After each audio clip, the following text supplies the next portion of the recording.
Hey there, it's Richard Mellor here, Facts for Working People. There's a couple of things I wanted to just point out today rather than write about. And I was reading, for example, in the Wall Street Journal here today, how the cities are suing the Pentagon because they're not reporting dishonorable discharges of people that had criminal behavior, larceny, violence, and this, that, and the other, to civilian databases like the FBI. And the guy that went in and killed those 26 people in that church, blew them all away. He had a problem in the military, in the Air Force, and what have you. And so it spurred these three lawsuits for, I think, San Francisco, New York, and Philadelphia, I think it is. But anyway, three cities. And so the guy says here in the article, the lawsuit is intended to prevent such senseless carnage from ever again being inflicted by a current or former members of the military who should be blocked from acquiring guns or licenses to carry guns. Well, firstly, it won't stop the problem because you can get guns in this country like buying a bag of weed out on the corner or what have you. It's not difficult to get guns. But the main problem is this, and it's where I always have written in response to this clamoring for gun control. I believe in gun control. A mentally ill person shouldn't be able to get hold of a gun or what have you.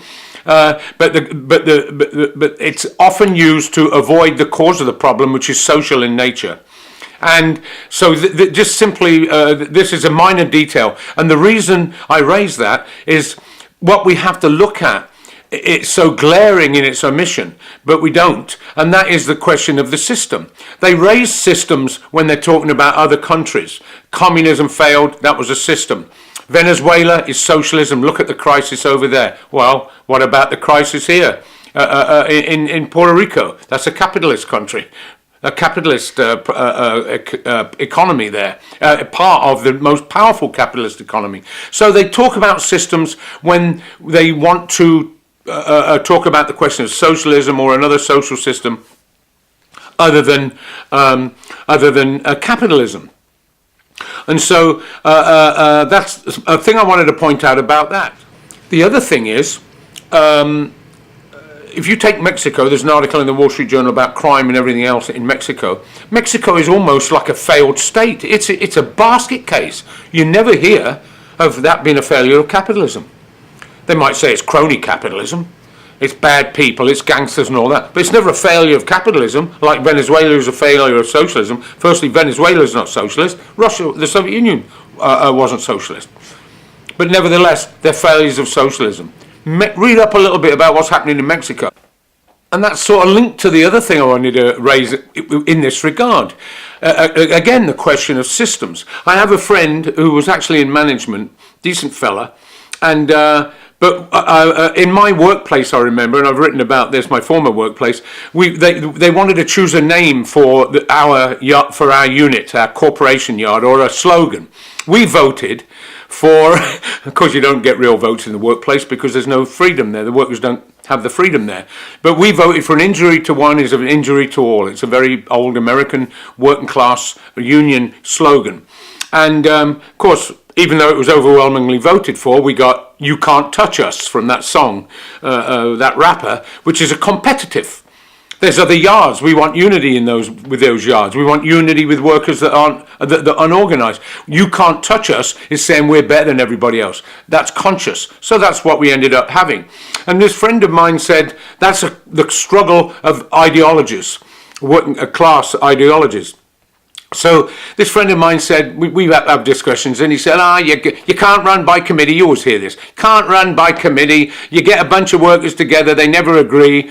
And of course, it depends who's getting them together and what for.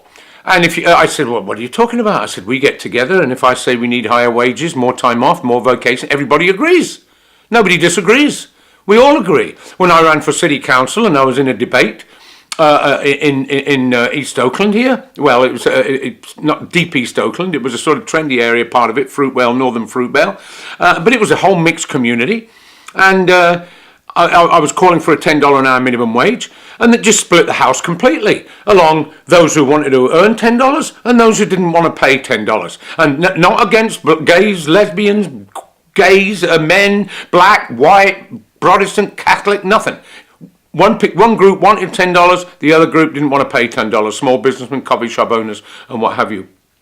So the question of that is whether why that workers don't agree. It depends what the format is, and so again, that's the system in which this is working. It's the same when you deal with racism or anything else. Racism is primarily a social problem. It's a problem of the system that it's ingrained in, that it was consciously and it's consciously used by those that benefit from that system mostly, and those that govern that system. It's not just an individual problem. You won't eliminate it that way, and this system won't eliminate it. And lastly, and just another comparison of that, I just finished a very good book on Korea. I didn't know much about Korea. I put the book on the blog a few times. It's a very good book, and especially for first-time readers about Korea. I didn't know a lot about Korea. I don't call it a Korean War anymore. It wasn't a war. It was a civil war in which the United States took a side, like Vietnam, where they supported a government, couldn't get elected by its own people. So the guy, he's written this very good book. At the end, he's talking about a truth and reconciliation thing. There's a whole complexity in Korea with the Japanese invasion. The US supported Korean elements that had supported the invasion, and so and so. In South Africa, they've had truth and reconciliation. Now, they probably had it in Northern Ireland a million times. They're debating and discussing in the Middle East over this, that, and the other. The problem is, again, it's who is structuring the discussion and what is it about. You will never have that. You can't ever. They'll say, well, it's not working. The Israeli Palestinian, it's not working. It can't work. It can't work because of the forces that are controlling it. They will not make it work. For it to work for them means it not to work for everybody else, for the working class, for Palestinian workers, for Jews, Jewish working class. It's not. And they're not the same. I'm not saying that, but it won't work. The truth and reconciliation in South Africa won't. In Northern Ireland won't. It won't because the capitalist class control the playing field, and the people that control the playing field, they determine the questions, they determine the process, and they want answers that they want, and they're not the answers that we want.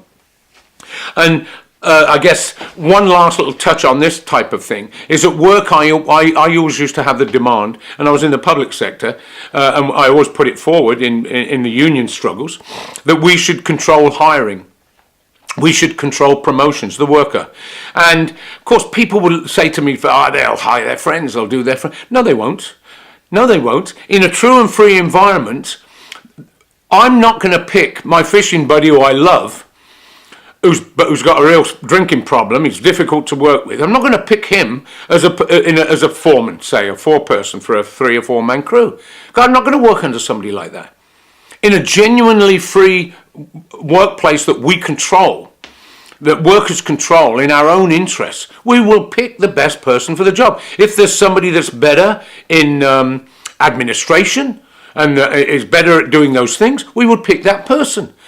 The difference is we'd control that person. No matter what happens in the present situation, is that's controlled by forces outside of ourselves. Yes, they'll tap into what we know. That's what the team concept's all about. Get workers in because they know how it works, but we do not control the ball. That's why it's just a ridiculous thing. We're on a team where we never control the ball. And not only that, we can't organise against them if we consider we're on the same team. We're in competition with other workers. It's all the same process. Avoid discussing the actual setup, the actual conditions under which these decisions are being made. There'll never be peace in the Middle East, never be peace among Protestant Catholics in Ireland, never be an end to racism, sexism, any of those things, because it's impossible, given the conditions that these issues are discussed in, still exist. And so the question is for us is, how do we change the system? And that's the big one, of course. But I just wanted to touch on that. But I'll leave you with a last thought of mine when my uncle used to say to me, and people always say, "Oh, I'll never change." People say things never change. all the time you hear this. Of course, that comes down from above as well.